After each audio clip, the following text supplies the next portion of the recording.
Members of Parliament, support staff, radio listeners, TV viewers, all following this meeting via social media, members of the media, ladies and gentlemen, good afternoon. I welcome you to this public meeting of Parliament, public meeting number 21 for today, Thursday, the 21st of August. At this time, I want to give a special welcome to the Prime Minister, the Honorable Dr. Luc Mercelina, and his support staff here today. And we have established a quorum of 12 members. I invite you to stand for a moment of silence.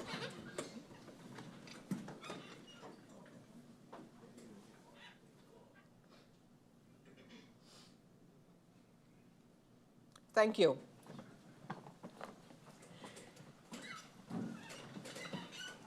I have received notice of absence from the member Doran. So MP Doran has sent notice of absence.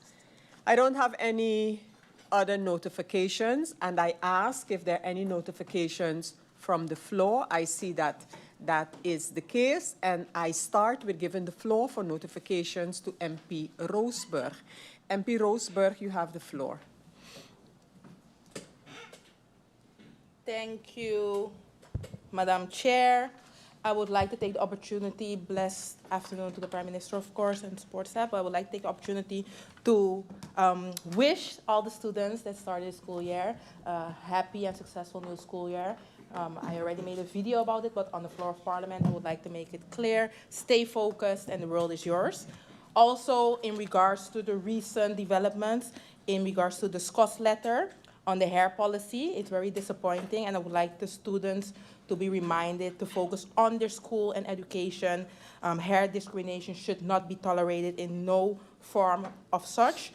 As Marcus Garvey states, don't remove the kinks out of your hair, remove them out of your brain.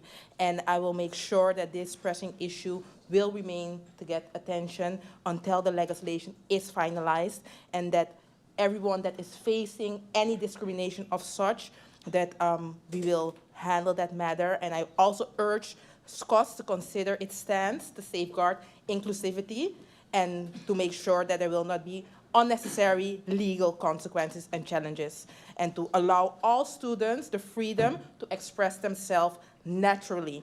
I fought this fight in the Netherlands, and I will continue fighting this fight here on St. Martin until this is over, and that we can indeed focus on the pressing issues of education, other issues. And lastly, Madam Chair, I also would like to take the opportunity to welcome the latest member, A.M.R. of the URSM team. I'm happy to have him here. I said it, and I also practice it. I believe always in second chances, and I believe him joining is a clear example of such. Thank you. Thank you, MP Roseburg. I continue, and I give the floor for notifications to the next member, MP Ottley. MP Ottley, you have the floor. Thank you, Madam Chair. Madam Chair, good day to everyone in the Tribune, the Honorable Prime Minister, your support staff. Madam Chair, I would like to echo the sentiments of my colleagues. I won't go in depth into it, but however, it's a bit disappointing. We have to learn that the world is ever changing. If you look right here in Parliament, there's 2 MPs that represent at very high standards with locks. So we are a prime example of what can come. And again, we are teaching people to believe on what is the inside, what is in the inside, but we are judging them and not allowing them to be educated because what they look like on the outside. I do not stand for it. I believe in rules, regulation. I really do. But however, we are an ever-changing world. Madam Chair, on another note, as we speak of schools, a recent article by the Y2 president alarms me, and I urge the Minister of Education to get on the ball.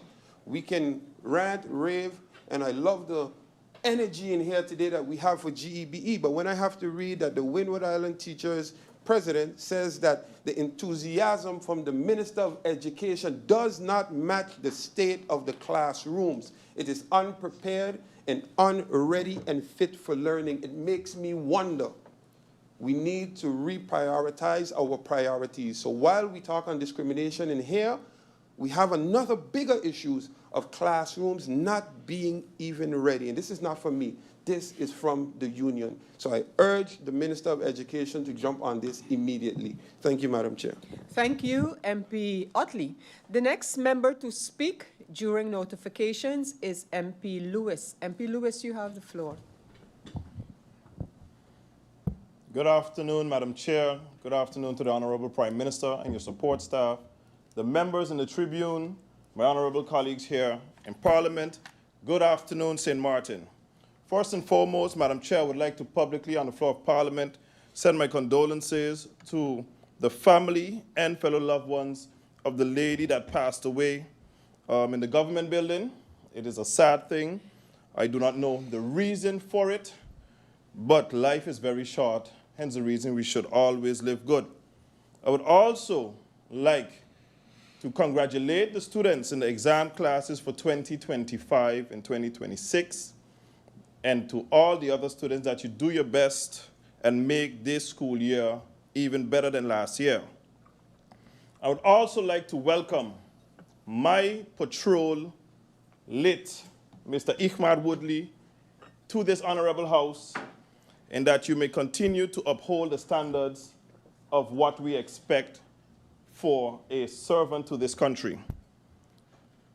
Madam Chair, I was also very vocal with regards to the hair situation, and I too would like to echo those sentiments of my colleagues, as when I applied for government service, I had long hair as well. And I could remember when those who was interviewing me said, "You came into this interview with long hair." I said, "Does that change my character? When I get the job, then I will see what we will do thereafter." And I became a law enforcement officer for 18 years, and I've did, I think, an exceptional job. I would also like to thank all the civil servants for the job that you're doing under the situation and the circumstances that we have today. I would like to thank them for their service, Madam Chair. Thank you. Thank you, MP Lewis. The next member of Parliament to take the floor during notifications is MP Lacroes. MP Lacroes, you have the floor. A blessed afternoon, Madam Chair Lady, Griffier, Prime Minister, and your support staff, those in the Tribune, my fellow colleagues, and all listening via social media to this very important meeting that we're about to have today. Madam Chair Lady, I think most of us forget to wish the teachers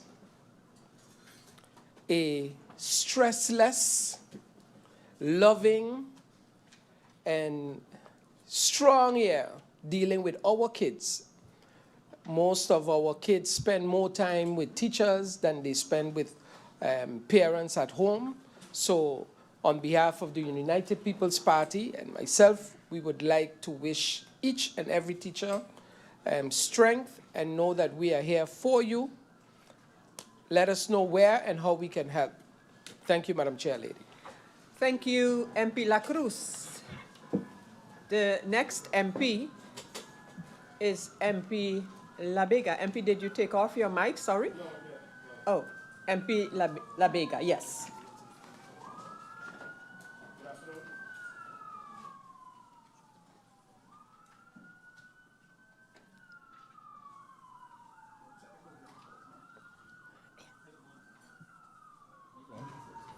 There we go. Good afternoon, Madam Chair. Good afternoon to my fellow colleagues, Griffier, and everybody here present at Tribune. Madam Chair, I took notice of an article in the Tribune that 3 local student athletes will be participating in their respective sports as well as receiving their education in the United States at Lincoln University in Missouri.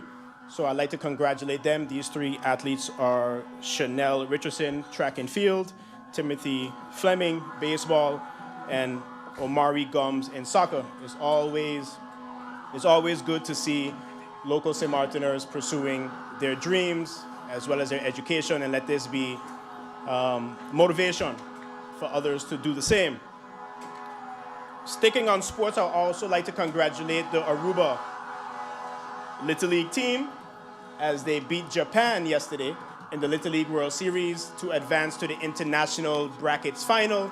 MP Labega, Rather- just let's adjourn for just a couple of minutes until there is no noise. So if you'll just remember your last word, let us just adjourn for 2 or 3 minutes. Meeting adjourned.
Members of Parliament, ladies and gentlemen, like I had adjourned for just a few minutes, I am now going to adjourn this meeting until further notice.